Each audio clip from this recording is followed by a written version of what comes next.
Laura, that would have been quite a headline if we would have known that the Pope had met with Kim Davis while he was in town.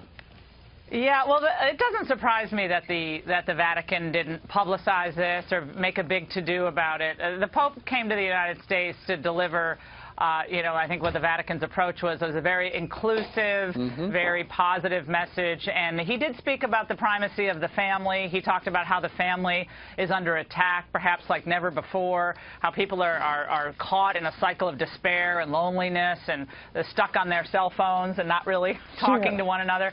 So I think his message is very universal, and he, except for the climate change thing, he didn't go head on specific policies or controversies, but he spoke in more general terms about the need to respect and love one another, including people who disagree with you. Big picture guy. Yeah, it was the dominant story. Now let's talk about the brand new story we woke up to. It turns out the Russian officials have demanded that the U.S. warplanes exit Syria immediately. Now! We have so far said we're not going to alter our behavior. In fact, we've conducted, I understand, we can roll that back, 30 separate airstrikes in Iraq and Syria.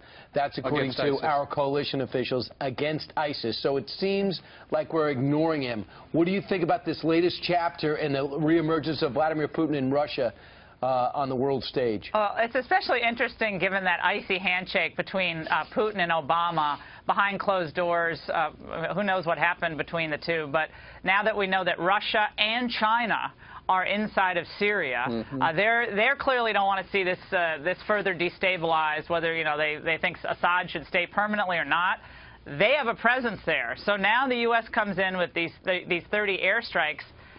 And it's no surprise that someone like Vladimir Putin will say, how dare you, immediately vacate the territory. He was just on 60 Minutes, however, saying that Russia's purpose was not a purpose to dominate Syria, right? He was trying to play this game where, well, we're just doing the common sense thing. So why is he upset? Why is he upset about U.S. airstrikes then? Well, Laura, then you've got, so Donald Trump says, hey, let's let Putin handle it. Let's focus on rebuilding here. Sounds echoing a little bit of Obama's position as of late. But we asked Governor Chris Christie, presidential candidate for 2016, right here on our curvy couch, if Donald Trump saying, let Putin handle all that's going on there in Syria and the Middle East, whether Donald Trump was right or wrong, and this is what Chris Christie had to say.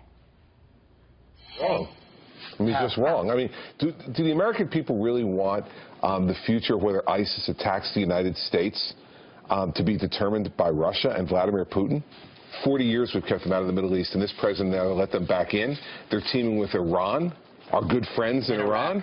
All right, and now you look at it and you say, we're in the honeymoon period of this agreement with Iran, supposedly, and now they're teaming with Russia to try to dominate the Middle East. That's what this is the beginning of, and that's what the American people need to understand, and any candidate for president needs to understand.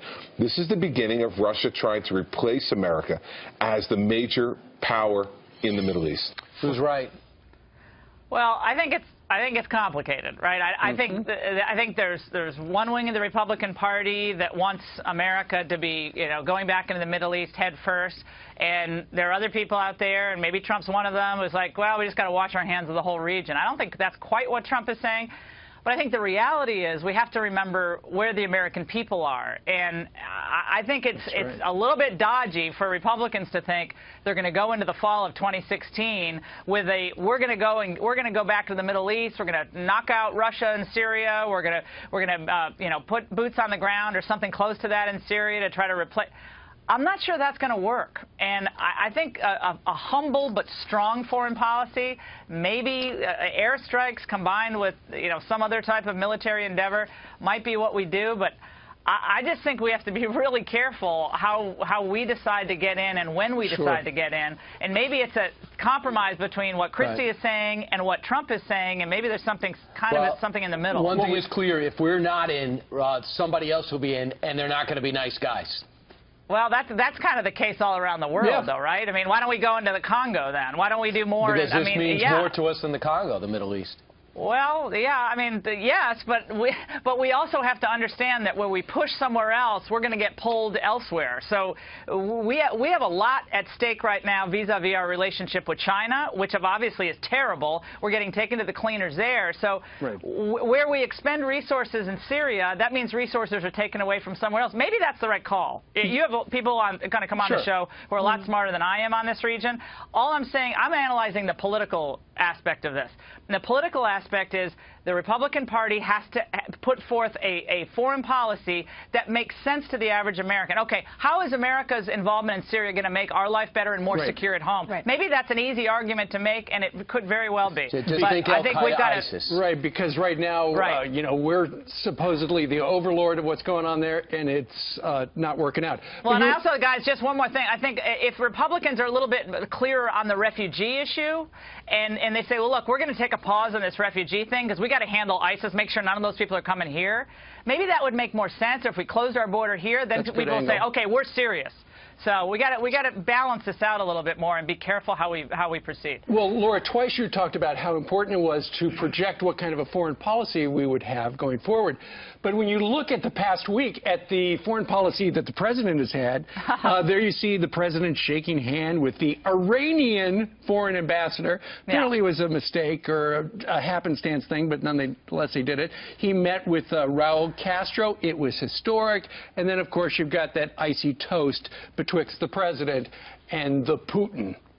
Yeah, I mean, when the Washington Post today has a piece out about how Obama is now kind of back on his heels, he's surprised that all these multilateral institutions aren't working toward the peace and harmony in the world, and how more really does fall on America because of our historic role in the world. He's surprised by that. Well, he never understood that. You know, I always say WWRD. What would Reagan do? Reagan understood that America had to project strength, but also project a strong economic engine at home that we could fund this military and make all these other countries so afraid they wouldn't even dare go into Syria. But right now we're weak at home, and then we're projecting weakness abroad as well. It's a terrible combination.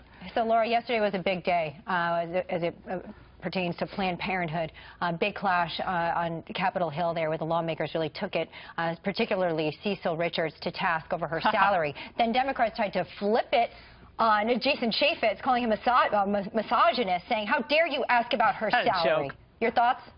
Yeah, I mean, this is when you just have no other card to play. And let's remember, these same liberals were more upset about Cecil the Lion than they were about Cecile at Planned Parenthood. Okay, so Cecile at Planned Parenthood, oh, the poor damsel in distress who makes $500,000 a year, while the taxpayers shoveled $500 million a year to Planned Parenthood, and she's being put upon because she has to defend these barbaric practices. That is a pathetic and transparent attempt to shift blame away from the barbaric practices of the abortuaries across this country at Planned Parenthood and towards someone like a Jason Chaffetz. It's so obvious. I mean, anyone who's a serious individual knows what's happening, and they don't have a leg to stand on. He also talked about his wife and his mom. 86% of Planned Parenthood's revenue comes from abortion. So that tells you what. Sure, but what about the argument we've got to have Planned Parenthood because they provide for women mammograms? And yesterday, how many mammogram machines do you have?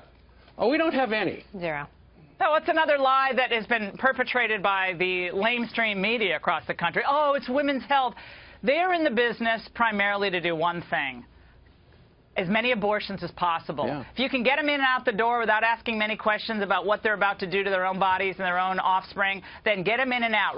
Get this revolving door going. So women come in and then they leave as fast as possible, having committed an abortion. That's their goal, because that's where all the money is, and they want to keep that going without any federal oversight, without any state oversight. All of that has been proven beyond a shadow of a doubt, and the Democrats know it. And after the Pope's visit, when he talked about life and protecting life, I hope all those Catholics on the committee are looking at themselves in the mirror, and maybe they should look at themselves instead of Jason Chaffetz. And as NBC, ABC, and CBS all reported, they looked at her as spirited and unfazed as she stood up for Planned Parenthood. All right, Laura. That's what you have to do when you want to avoid the truth. You have to shift the blame. Laura Ingraham, thanks so much. Thanks, Laura. Thanks, guys. All right.